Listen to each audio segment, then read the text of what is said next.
kababayan. Hindi mga kababayan kasi. Ayun na lang pag may supply palang kuryente yan. Hindi ko pasalubong.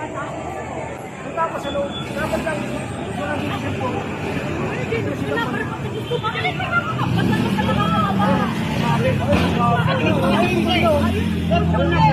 Tapos na dalawa na. Dalawa na.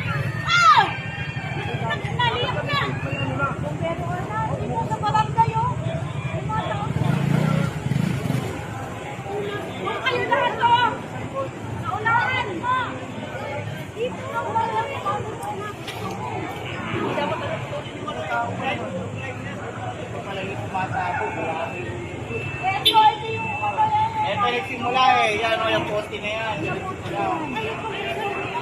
Ingat mo lang yung isa eh.